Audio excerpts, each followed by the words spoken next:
Así que si tienen sus Biblias, por favor, animo que abran en Malaquías capítulo 1 y vamos a estudiar los versos 2 al 5. Y antes vamos a orar. Señor, queremos escuchar tu voz, no nos importa la voz de un hombre. Queremos escuchar lo que tú dices en tu palabra con el entendimiento de tu Espíritu Santo, dándonos entendimiento. Así que, Señor, ayúdame a no decir nada más, nada menos, otra cosa de lo que tú dices aquí en tu palabra. Y te pido que tu Espíritu Santo dé entendimiento, Señor, de tu palabra. Pedimos esto en el poderoso nombre de Jesús para que Jesús sea glorificado en nuestras vidas. Amén. Bueno, hace 2 domingos comenzamos una serie en el libro de Malaquías. Como ya Omar dijo, Malaquías es el último libro del Antiguo Testamento, escrito más o menos por ahí del año 450 antes de Cristo. Y su profecía confronta un serio problema en la vida de Israel, ¿ya? En el pueblo de Dios del Antiguo Testamento. La esencia del problema es que ellos sabían muy bien lo que dice la Biblia. Ellos tenían toda la información, pero no la vivían. Y este es un error que se llama la ortodoxia muerta. Ahora, casi 90 años habían pasado desde que ellos volvieron de su cautividad en Babilonia, ¿ya? 90 años. Llegando en los primeros años, era muy sincero su amor a Dios. Era muy sincero su deseo de serle fiel a Dios. Pero a lo largo de estos 90 años, perdieron su interés en Dios. Cayeron en una especie de formalismo, de religiosidad muerta, de, si podemos decir, externalismo. Es decir, seguían haciendo todas las actividades correctas que Dios había establecido en la ley del Antiguo Testamento, asistiendo a las reuniones, subiendo a Jerusalén para las fiestas, dando sus ofrendas, memorizando porciones del Antiguo Testamento. De hecho, los niños a los 12 años tenían que memorizar todo el Pentateuco. Imagina, digamos, en los primeros 5 libros del Antiguo Testamento. Hacían esto. Pero hicieron todo esto dejando atrás su relación con Dios, dejando atrás su amor a Dios, teniendo una forma de obediencia que era meramente externa, pero su corazón estaba lejos de Dios.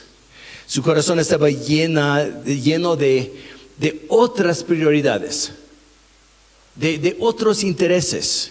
Su conversación reflejaba otras pasiones. Digamos, alrededor de la mesa hablaron de otras cosas. Nunca llegó a hablar del Señor, de su palabra. Amaban otras cosas. Y de hecho, esto se llama ¿qué? Idolatría, ¿no es cierto?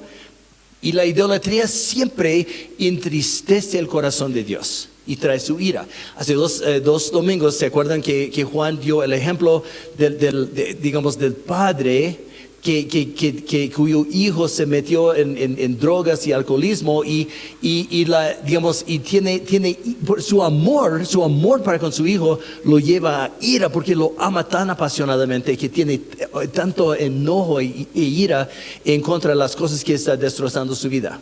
Entonces entiendes cómo el amor y la ira están muy, muy pegados.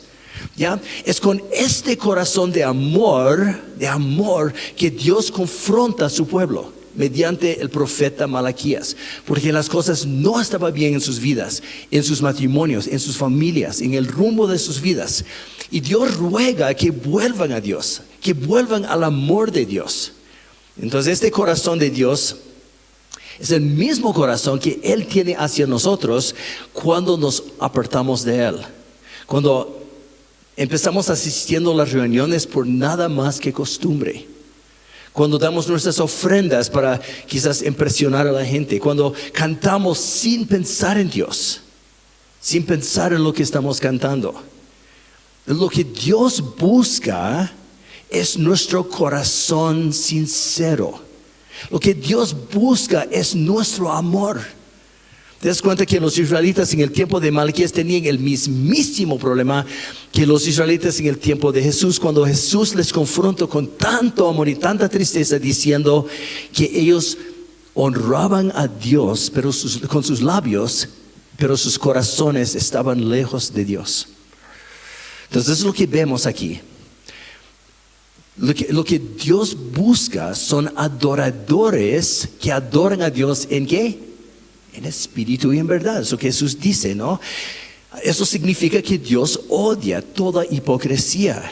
Cada actividad que sale de un corazón no sincero, que carece del amor de Dios.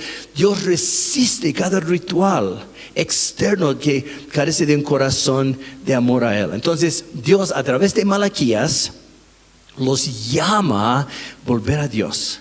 Volver a Dios como la prioridad de sus vidas. Volver a Dios como la pasión de sus corazones. Los llama a volver a su primer amor. Escucha cómo Dios expresa esto aquí en Malaquías. Estamos en Malaquías 1, el verso 2. Yo los he amado, dice el Señor, pero ellos responden diciendo, ¿en qué nos has amado? Wow. Es decir, aquí vemos que Dios presenta la verdad bíblica, pero ellos no la creen. La incredulidad es la característica más notable cuando uno se aparte de Dios, cuando uno empieza dudando de Dios, digamos, que se olvida quién es Dios. La primera cosa que sigue es dudas sobre el amor de Dios.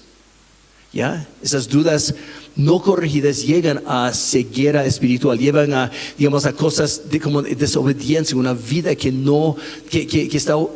opone a Dios. Cosas como el adulterio, cosas como el asesino, cosas como mentiras, cosas como el alcoholismo, cosas como la soberbia y la desobediencia. Y deja a la persona en confusión y tinieblas. Aquí Malaquías los llama a no entrar en este camino, apartándose de Dios, apartándose de su palabra.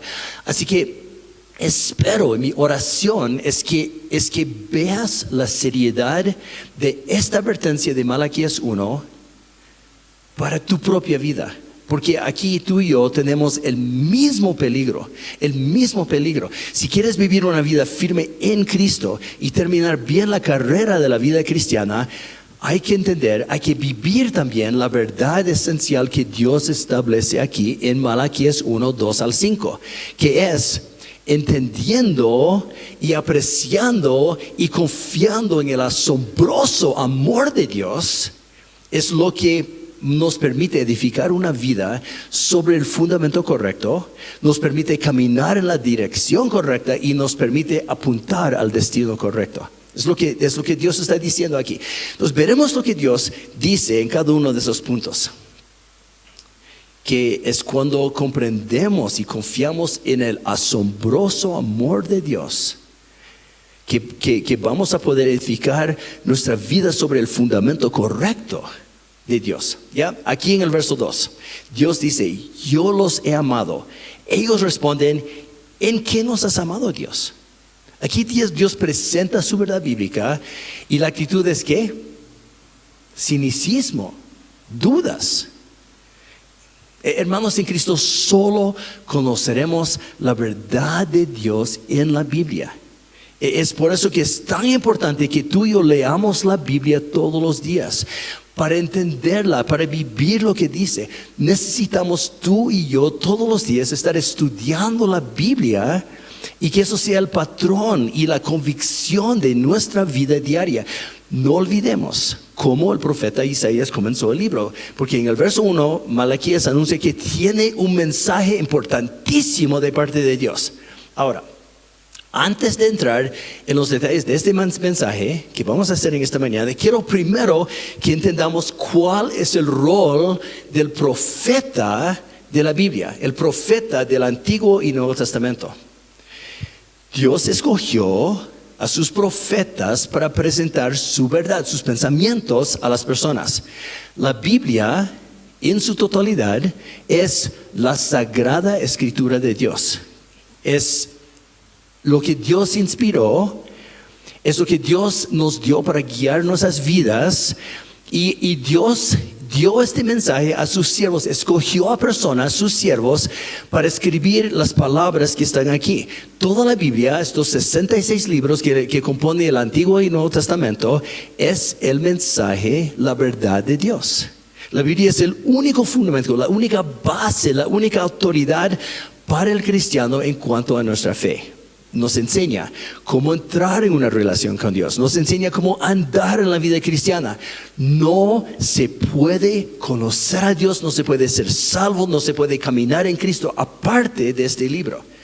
Así que animo que leas, que estudies todos los días para entender lo que dice, para establecer tu vida sobre la Biblia, sobre la palabra de Dios, que vivas esto cada día y que la enseñes fielmente en tu casa y donde vayas. Ese es el fundamento firme que Dios nos ha dado.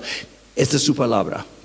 Ahora, tenemos que entender que la Biblia, la palabra de Dios, es exactamente en contraposición a todo lo que el mundo alrededor de nosotros presenta como verdad. Una gran mayoría de nuestros vecinos han aceptado la filosofía que domina en nuestra sociedad hoy en día, que es el escepticismo. Se ha vuelto común en los colegios, en las universidades, dudar que existe una verdad objetiva, ¿no es cierto? Se ha vuelto normal sospechar esta palabra autoridad. ¿Ya? Ahora quiero ilustrar la importancia de edificar nuestra vida sobre el fundamento que Dios provee para nosotros, y voy a pedir a mi buen ayudante Diego Gama que venga adelante aquí con esta caja. ¿Ya? Ahora yo quiero preguntarte, ¿qué está en esta mi caja? ¿Qué piensan? Sacúdala para que puedan escuchar.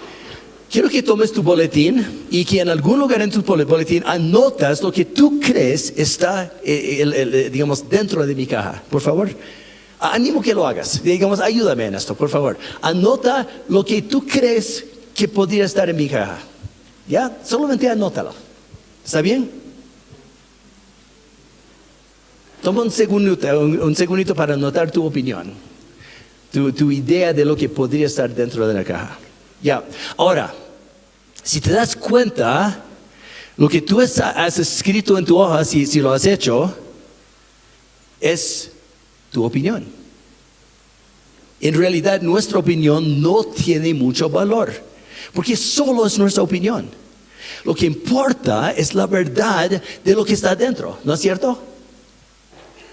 Y para tener la certeza de lo que está dentro, Diego va a abrir para salir del campo de opinión y subjetivismo y entrar en el campo de la objetividad, ¿no es cierto? Entonces, para hacer esto se requiere que alguien mire dentro de la caja para decirles a ustedes objetivamente lo que hay aquí adentro. Y entonces eso es lo que Diego va a hacer ahora, y esto es justo lo que hace el profeta del Antiguo y el Nuevo Testamento. El profeta ve la verdad objetiva de Dios y relata lo que ve, y nos comunica lo que es la verdad de Dios, lo que es objetivo y no subjetivo. Entonces, saliendo de la opinión, digamos, del campo de la opinión, Diego, ¿qué es adentro? Ok, muchas gracias, puedes sentarte, gracias. Ya.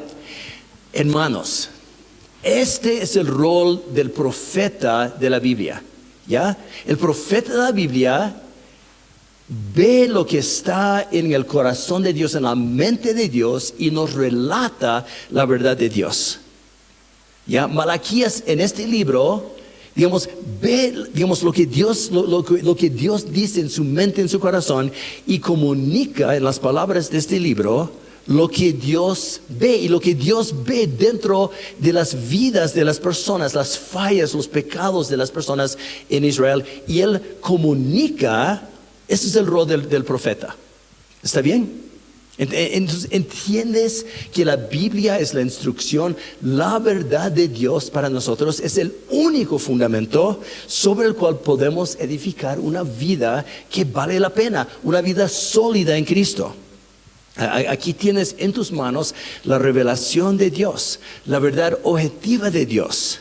Él comunicó a través de sus profetas y apóstoles en el Antiguo y Nuevo Testamentos, digamos, y, digamos, demostrando su perspectiva, demostrando su verdad, explicando lo que está en su mente y dando a nosotros. El punto aquí es que Dios no nos dejó adivinando acerca de cuál es la verdad. ¿Ya? No tenemos que adivinar cómo es Dios, no tenemos que adivinar cómo llegamos a la salvación, no. Dios nos dio en su palabra todo lo que Él sabe que necesitamos saber en cuanto a la salvación y la vida cristiana. Y esta es la razón por la cual digo que el cristiano que no lee su Biblia todos los días, que no estudia su Biblia para entenderla, para vivirla y para enseñarla fielmente, está en una situación de mucho, mucho peligro. Porque si no edificas tu vida y si no edifico mi vida sobre los pensamientos de Dios en su palabra, que es el fundamento de Él para nosotros, no queda otro que edificar nuestras vidas sobre las opiniones de este mundo. Es sumamente peligroso. Y deja a las personas en tinieblas espirituales. Y imagina por un momento que tu destino eterno dependería de tus opiniones. Imagina, ¿cuál sería tu fin? Toma tu boletín un momento y ve lo que has escrito aquí, ¿ya? Digamos, si tu destino eterno dependería de tu opinión correcta acerca de lo que tú pensabas que estaba dentro de la caja, mira tu hoja, ¿dónde terminarías? Pero la verdad bíblica es que tu destino y mi destino eterno depende de una sola cosa, el rescate que Dios provee. Dios dice en su palabra que si no recibes el rescate que Él ofrece, terminarás en el infierno eterno. El cielo eterno es solo para los que creemos en la verdad de Cristo y recibimos el regalo de Dios de la vida eterna, la cual se encuentra solo en la sangre de Cristo derramada por nosotros en la cruz del Calvario.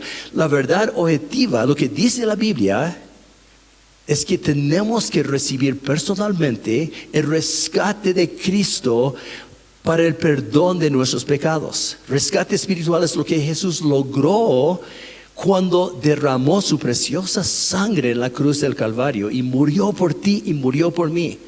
Y si no has recibido su provisión de perdón y salvación en esta mañana, yo te ruego, te animo, te invito que hoy confíes en Cristo, que fundamentes tu vida sobre la verdad objetiva de la verdad de Dios. Invito que abandones toda confianza en tu propia opinión, en tu propia capacidad de lograr cosas para Dios y pedir que Dios te perdone y que Dios te reciba. La verdad de Dios es que cada ser humano, menos Cristo, es pecador.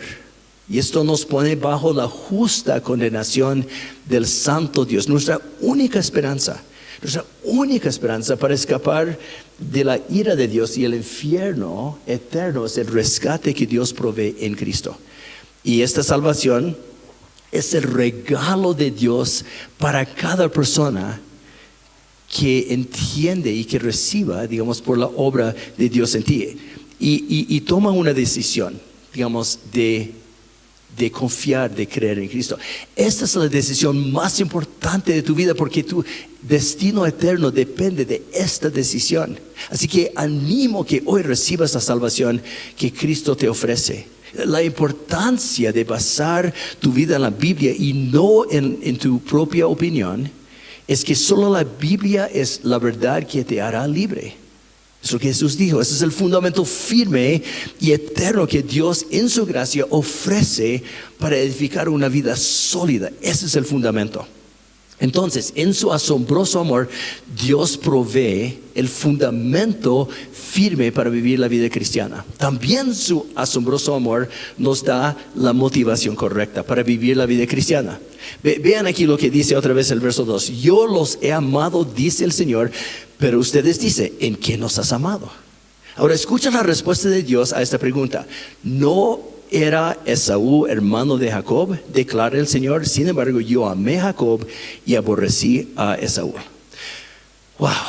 Bueno, tenemos que sacar un poco de la maleta, digamos, los detalles de eso para poder entender. Eso es lo que vamos a hacer ahora, ¿ya? Tenemos que primeramente entender y reconocer que Dios está hablando a Israel que estaba metido en un formalismo lejos de Dios, haciendo todas las actividades, pero sin amor a Dios, haciendo todas las cosas rituales y todas las actividades religiosas sin una real relación con Dios.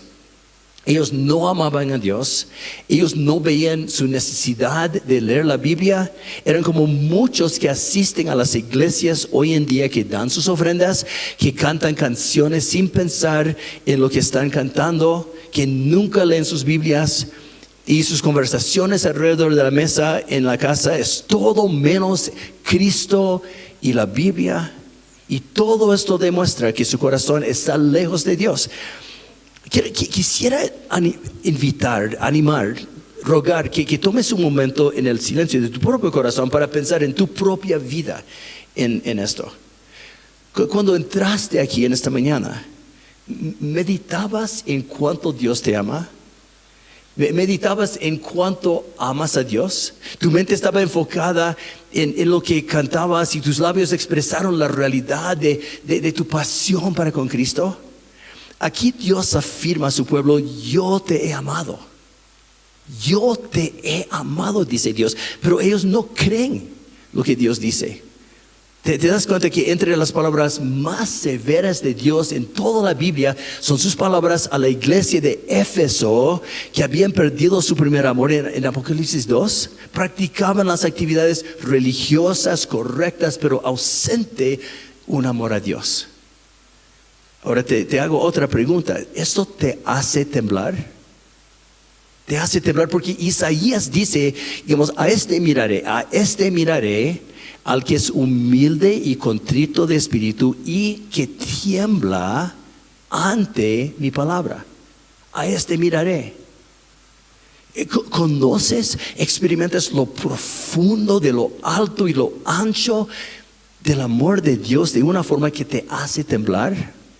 El anhelo de Dios aquí en Malaquías es mostrarnos que Dios nos ama apasionado y personalmente. El amor de Dios tiene que impactar nuestras vidas, tiene que impactar nuestra manera de vivir, tiene que transformarnos. Es interesante que cuando vemos todo Malaquías aplica el amor de Dios y nuestro compromiso a Dios en cosas muy prácticas en la vida cotidiana, al matrimonio, a nuestro compromiso, digamos, a nuestra vida en la congregación, a nuestra vida en el mundo. Y en cada una de esas cosas, Dios llama a su pueblo a honrar su nombre, viviendo una vida transformada por la obra de Dios en sus vidas. Es por eso que Malaquías comienza su profecía aquí en el verso 2, presentando las buenas nuevas del Evangelio. Dios dice: yo te amo. Es aquí donde comienza el Evangelio. Dios nos ama. El amor personal, apasionado de Dios hacia nosotros. Su deseo es salvarnos, es entrar en una relación donde Él nos transforma, para que entendamos cuán grande y cuán bueno y cuán majestuoso es Él, para que vivamos nuestras vidas honrando y glorificando su nombre. Entonces, esa es la motivación correcta sobre la cual crecemos en la vida cristiana. Es Jeremías 31:3, que dice: yo te he amado con un amor eterno. Digamos, es por eso que te he llamado en mi amor. O Juan 15:13, hablando de Jesús demostró su amor para con nosotros, entregando su vida por nosotros en la cruz. Ahora, algo que me impactó, es algo que animo, que oren, por favor, oren. Cuando estamos preparando nuestras prédicas, que el Señor nos toca personalmente. Digamos, es muy importante que primeramente pase por nuestras vidas, ¿no? Antes de poder, digamos, dar beneficio a los demás, tiene que tocarnos primero a nosotros. Algo que sinceramente me impactó en mi estudio en estas semanas, que no esperaba. Aquí Dios presenta la verdad de su soberanía, escogiendo a personas para la salvación. Ahora, digamos, no quiero perderlos, porque algunos de ustedes estoy seguro que están diciendo, ay no, yo no creo en la predestinación. Espera un minuto, por favor, permíteme explicar antes de que te vayas corriendo, ¿está bien? En todos estos años he tenido mucho cuidado hablando del tema de Dios en su amor, escogiendo o predestinando a personas para salvación. Siempre he creído que el tema de la predestinación es tan solo para cristianos maduros. Y la verdad es que es para cristianos maduros. Es un tema muy profundo. Pero estudiando en esta semana he llegado a la conclusión de que Malaquías no solo creía que era para cristianos maduros, para personas maduros en Cristo, porque él no está hablando a una congregación madura. ¿Te das cuenta?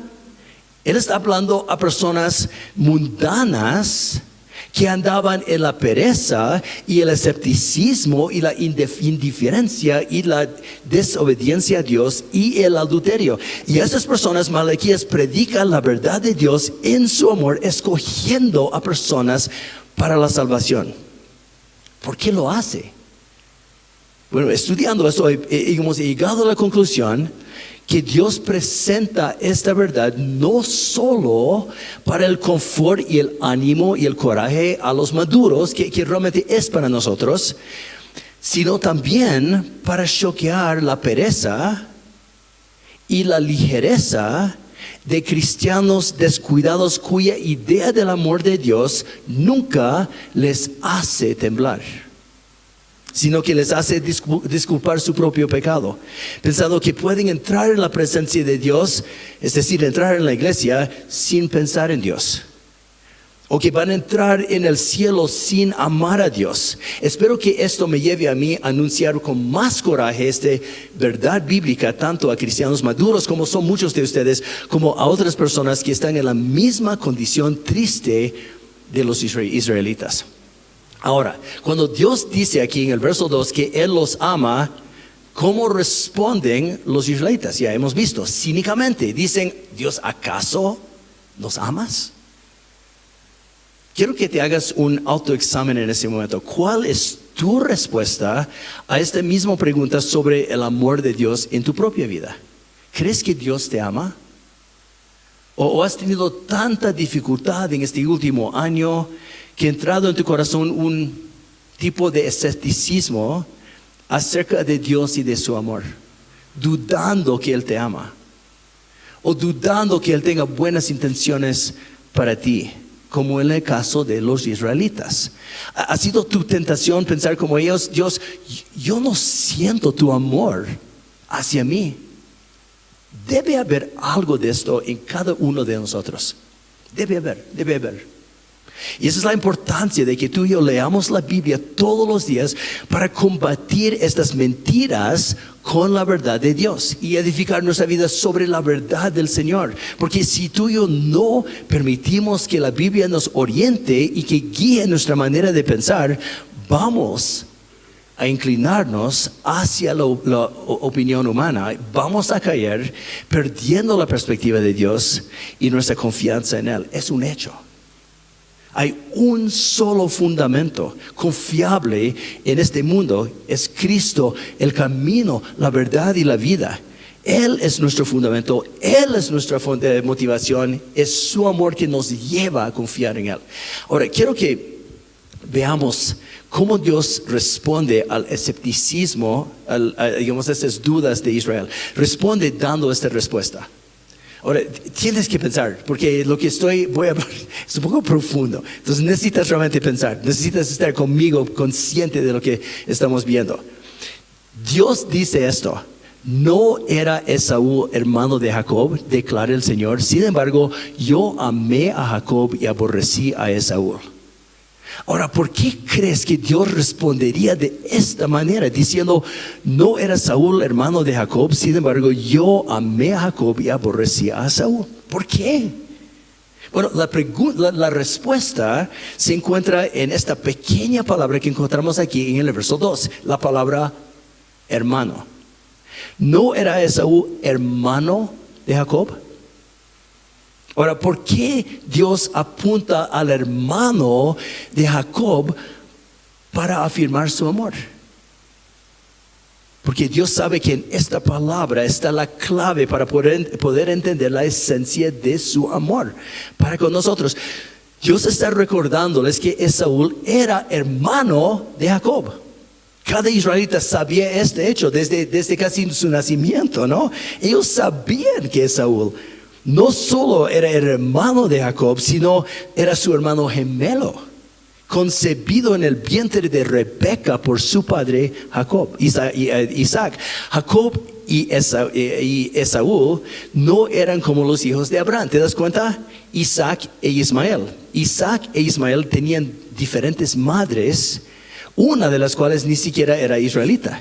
Pero aquí Jacob y Esaú son gemelos, y el mayor de ellos es Esaú por nacimiento. Él nació primero.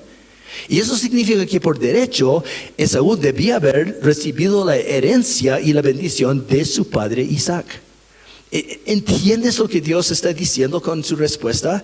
Está diciendo, yo podía haber escogido a Esaú en vez de Jacob. ¿Acaso no eran los dos hermanos? ¿Acaso no eran los dos gemelos? ¿Acaso no era Esaú el mayor de los dos?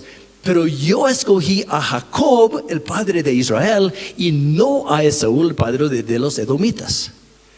Por la decisión soberana y libre de Dios, Jacob llegó a ser parte de la historia de la redención de Dios, porque de su familia, de su línea, nació Jesús el Mesías, que nos trae salvación. Dios escogió a Jacob para hacer esto y no a Esaú. Entonces, ¿entiendes por qué esta respuesta demuestra el amor de Dios? Dios está diciendo a Israel, yo los he amado con mi amor soberano, con mi amor incondicional. Yo decidí escogerlos a ustedes y no al otro. Esta decisión mía demuestra y garantiza mi amor hacia ustedes. Ahora, quiero observar unas cuantas cositas en cuanto a, digamos, al amor de Dios que elige. Digamos, uno, según este pasaje, la elección de Dios es su expresión de amor, fijándose en algunos para la salvación. ¿Está bien?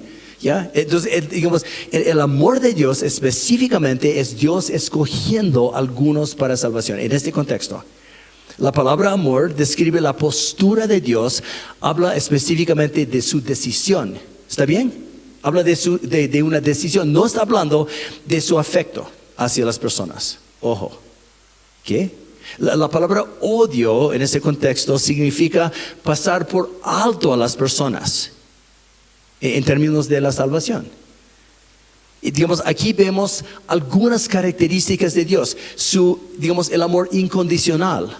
Jacob no hizo nada para hacer bien o mal, para obligar a Dios que Dios tenía que aceptarlo y recibirlo. No.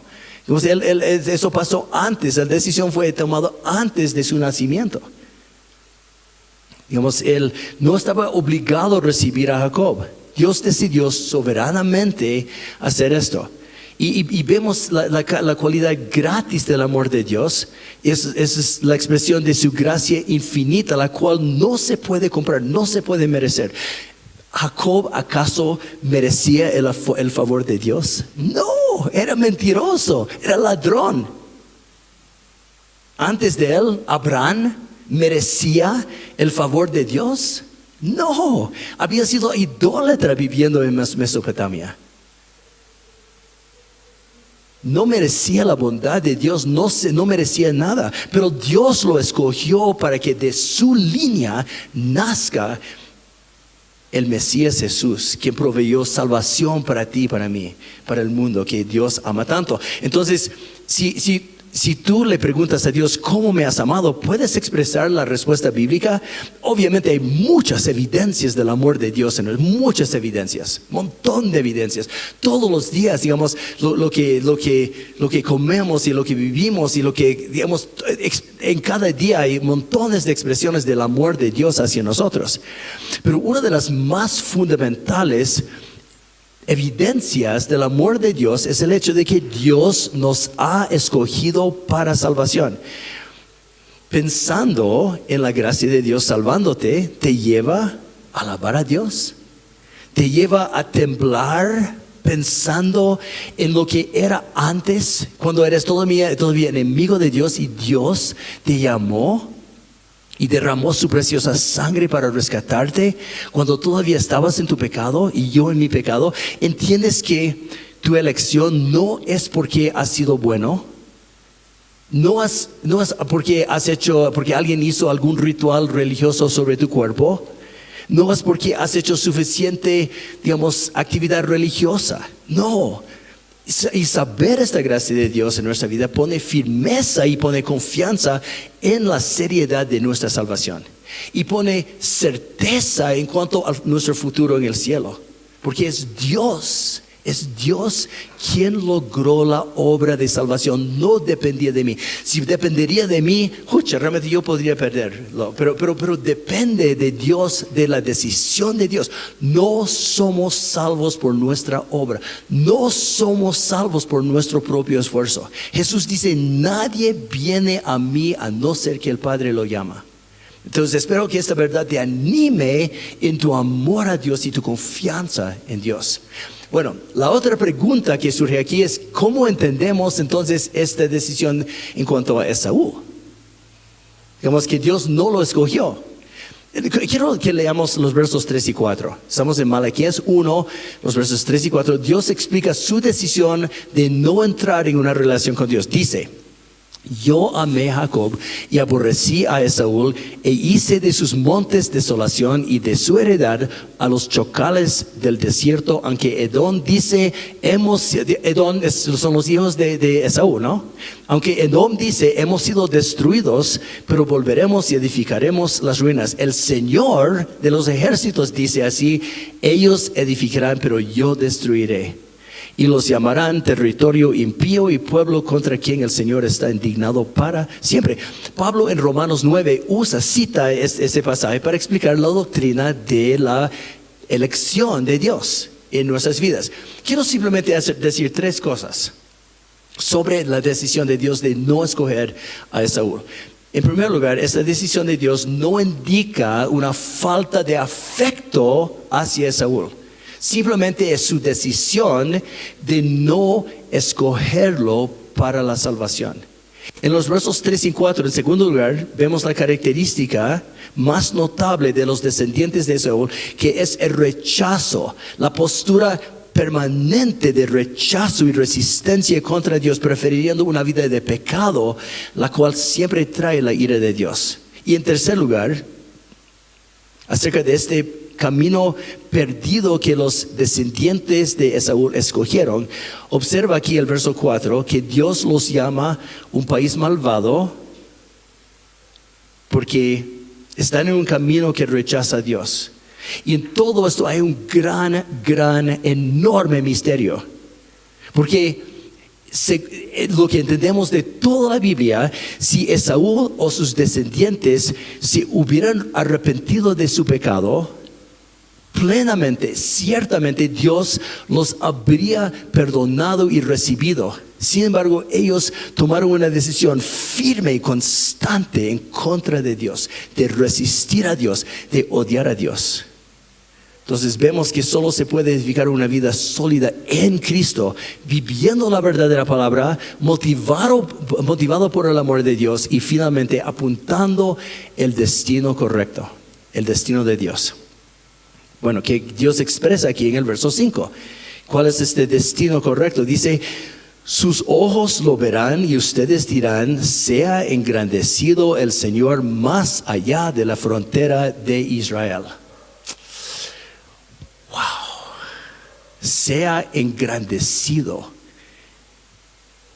el Señor más allá de la frontera de Israel. Suena como otros versículos que Dios quiere que la gloria de Dios se llene la tierra como las aguas cubren el mar. Ese es el deseo de Dios. Dios está buscando que su gloria llene nuestras vidas, nuestros matrimonios, nuestras familias. Él está buscando esto. ¿Se acuerdan el primer punto del Catecismo de Westminster? Que dice, ¿cuál es el propósito más importante del ser humano? Y la respuesta es glorificar a Dios y disfrutarlo para siempre. Espero que memorices, eso es un buen resumen del mensaje central de la Biblia. ¿Ya? Y la importancia de saber hacia dónde estamos apuntando. Si un cristiano no sabe hacia dónde está llegando, nunca llegará al destino, ¿no es cierto? Yo no sabía, digamos, estaba viendo un documental hace poco de un avión que salió de Miami y había, digamos, que cayó y murieron casi todas las personas, menos 2 o 3. En Colombia, en la década creo que de los 80, si no me equivoco, un desastre. El desastre fue a causa de que el piloto puso, digamos, en el número, digamos, de donde tenía que aterrizar, en vez de poner Cali donde tenía que aterrizar, puso Bogotá y no abasteció la gasolina y cayó en las montañas y murieron casi todos.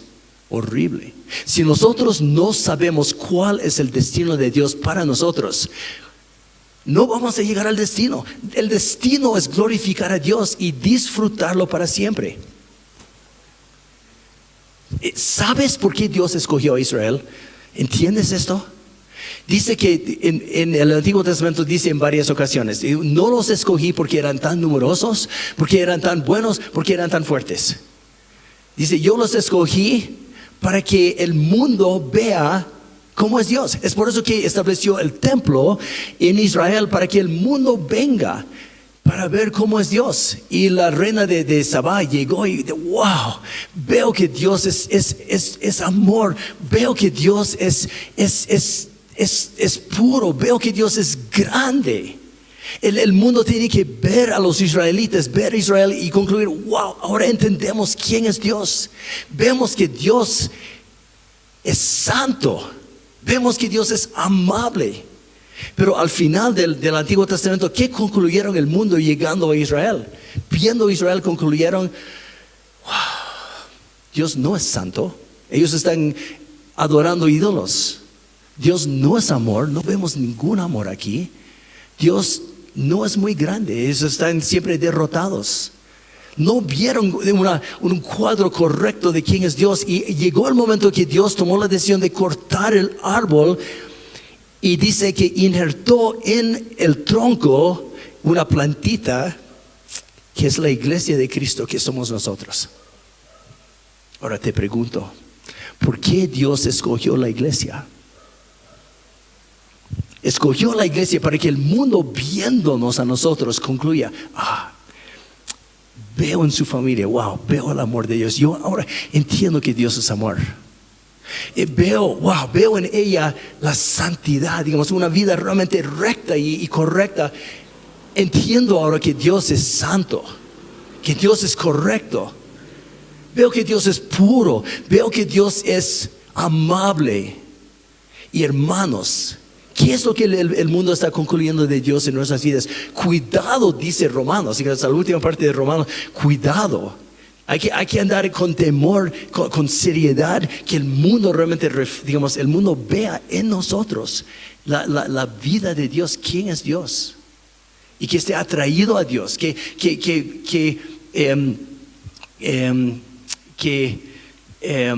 brille sus buenas obras delante del mundo, para que vean sus buenas obras y glorifiquen a su Padre que está en los cielos. El Señor nos ha salvado para que podamos glorificar a Dios. Entonces quiero terminar con este desafío, con esta aplicación. ¿Qué debe producir esta verdad, la verdad de este pasaje en nosotros? Es decir, ¿qué quiere Dios enseñarnos en estos versículos? Dios quiere que confiemos en Él, que veamos quién es Él, cuán admirable, cuán bueno, cuán amoroso. Él quiere que veamos que Él reina, que Él es grande, que Él es fuerte, que Él salva en su gracia. Y eso debe llevarnos a un profundo y sincero amor a Dios en nuestras vidas y en nuestros matrimonios y en nuestras familias. Y el deseo de aferrarnos a Dios y caminar en humildad y sinceridad delante de Él. siempre buscando su ayuda, abandonando toda confianza en nosotros. Hermanos, animo que tu oración constante en esta semana, que por lo menos cada día que ores, Señor, ayuda que tú seas la pasión y la prioridad y la motivación de mi vida, de mi matrimonio, Señor, de mi familia, para que vivamos para tu gloria. Eso es lo que te pedimos. Oren esto. En esta mañana quiero desafiarte que si estás jugando con el pecado, busca el perdón del Señor. Busca la ayuda para corregir esto, para dejar esto atrás, para vivir la transformación que Él ofrece hacer en nuestras vidas. Vamos a terminar aquí orando. Quiero que tomes un momento con tus ojos cerrados para hablar con el Señor. Y puede ser que estés aquí en esta mañana y estás diciendo, wow, yo honestamente entiendo que no soy creyente, que no estoy en Cristo, que no soy parte de la familia de Dios. El Señor te invita a reconocer tu pecado, reconocer tu necesidad del Señor y arrepentirte y decir, Señor, yo estoy de acuerdo contigo en cuanto a cómo tú ves mi vida. Yo soy pecador. Yo confío, Señor, absolutamente, totalmente en la sangre de Cristo, la muerte de Cristo ofrecida para el perdón de mis pecados. Invito, Señor, que tú entres en mi vida para limpiarme, para perdonar mis pecados, para ser mi hijo, hija de Dios. Y si esa es tu oración sincera, el Señor dice a todo lo que recibe a Cristo, a todo lo que cree en su nombre, Él da el derecho de ser hijo de Dios, hija de Dios. Soberano Dios, queremos vivir para tu gloria, Señor. Queremos que el mundo sepa que tú eres el Dios de amor quien salva. Y Señor, nos humillamos bajo tu poderosa mano, pidiendo que todo lo que somos y todo lo que tenemos y todo lo que hacemos sea para la gloria de Dios en esta semana. Ayúdanos, Señor, a agradecerte cada día por tu salvación que nosotros no merecemos. Y nunca caer en el temor de hacer caso a los hombres y no hablar de tus buenas nuevas de salvación. Danos una pasión para comunicar esto, sabiendo que es la única manera que ellos van a poder entrar en el cielo. Para que el mundo sepa que tú eres grande, que tú eres misericordioso para salvar, que tú eres el maravilloso Salvador. Queremos estar, Señor, apasionados de ti. Queremos vivir en tu amor. Pedimos tu ayuda para hacer esto en tu nombre, Señor, te pedimos. Amén.